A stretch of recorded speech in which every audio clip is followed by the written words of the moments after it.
Hi, in this video I'm going to show you how to properly clean and lubricate a chain on the bike. It's also possible to remove the chain for cleaning, but in this case we're going to give it a quick clean on the bike and lubricate it correctly. This I've decided to post as a whole part of my Chinese bike videos, just through looking through YouTube and various other sites at how to lubricate your chain videos, and seeing, you know, the majority of people kind of giving it a quick wipe over and then diving in like Arnold Schwarzenegger, spraying away like crazy with their chain lube and essentially wasting it, and in some cases it being quite dangerous where the chain lube is spraying onto the tyre, onto the brake components and what have you.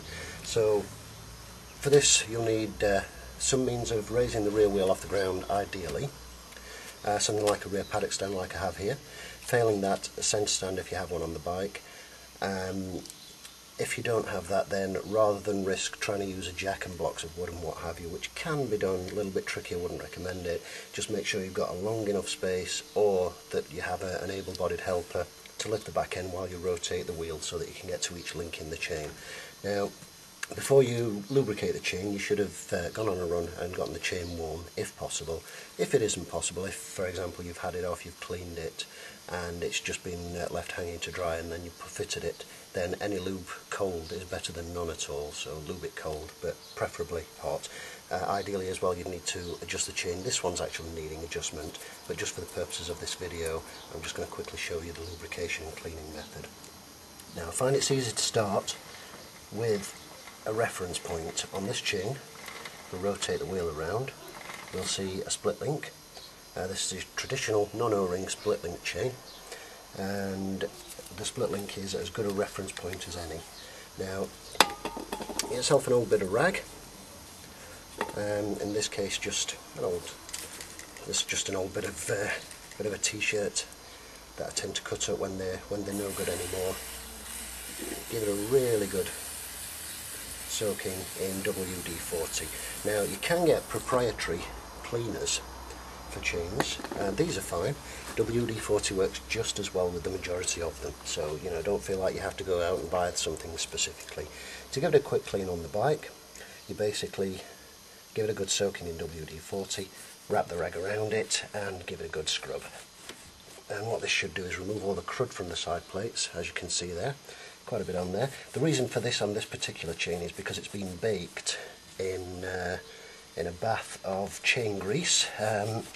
Now, some of the old guys watching this will probably remember the old Castrol chain wax. Basically, it's a tin, you sit it on your hob on a gas stove, a camping stove or anything like that, and you sit it on there and you bake it until it turns to liquid, and your chain gets in there and soaks it. Soaks all the grease into the rollers and sets quite solid. So very little fling off. Great stuff. Absolutely useless for O-ring chains. You can't use it on O-ring chains, which is a shame, because I do like it. Now, the Castrol stuff is like rocking horse excreta. You can't get hold of it anymore. However, Butylene do one, which is what's on this chain. Basically every 1,000 miles or so, whip it off. Give it a really good scene to in a tub with some WD-40 and a brush, and then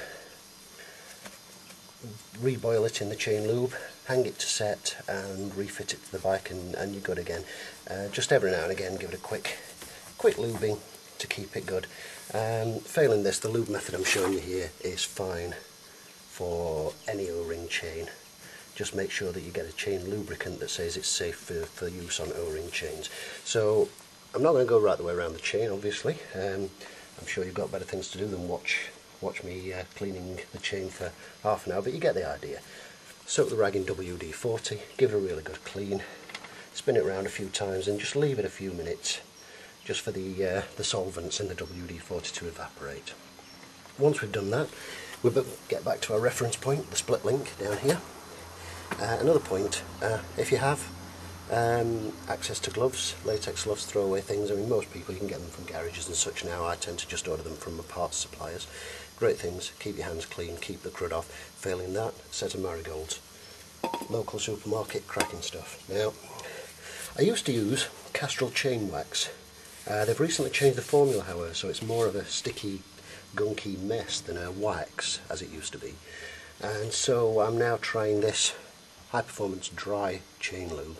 I don't know if it's any good, but it's had rave reviews on pretty much everything I've read about it, so I thought we'll give it a bash. The thing that I hate about sticky chain lube is it flings off and absolutely cakes your wheel rim right the way around here and coats it with sticky, horrible, nasty stuff, which you have to clean off with WD-40 again. So with your chain lube, as with most of them, you'll get a little spray nozzle here, so you can direct the lube. Now this is the important part. Some of them come with a longer one, which is great because that really makes life easier for you. But if it's got the shorter one, you can still manage. Now the important thing with the chain, as I say, most people tend to kind of get the chain and then just spray like crazy and coat the whole thing. That's a wrong way to do it. You're wasting chain lube. It's not doing any good at all. What you need to do is get the lubrication to the rollers in between the links and in between the side plates where the inner and outer side plates join together, because this is where the chain twists, this is where the friction is, the heat is, and this is where the wear is going to occur. Cake in the whole of your chain. I mean, one for example I watched recently was a guy who was just kind of spraying the outside links and then giving it a rub, so he was basically spraying it on and wiping it off. Completely pointless.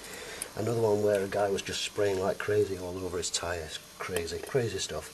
Anyhow, start with your reference point, hold a rag around the chain to basically make sure you don't get any on the tyre or what have you. Give you kind of good shake for a good minute or two, and then you start with your inside plates, the ones close to the wheel, and you spray in between the links.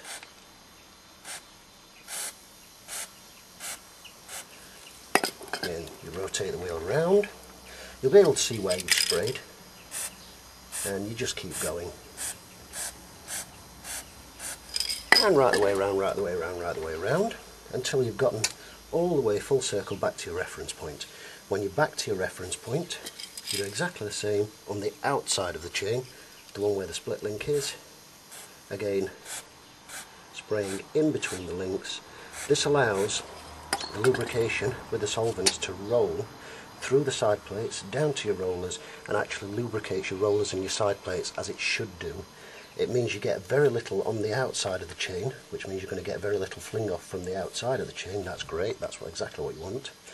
Make sure as well you spray it from the bottom run of the chain only. Some people say spray the top and the bottom.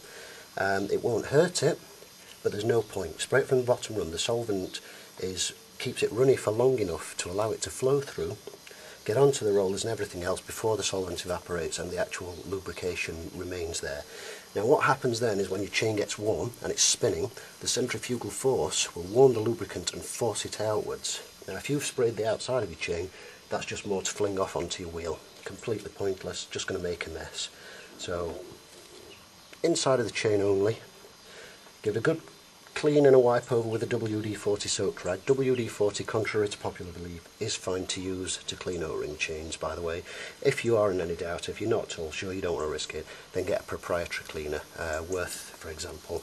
I know they do one, and I'm sure Castrol and various other manufacturers do, if you have a look in any motorcycle accessory place. So give it a good clean first, allow it the solvent to evaporate and clean a bit, and then just work your way around, spraying in between each side plate link. There you go. I hope you found that useful.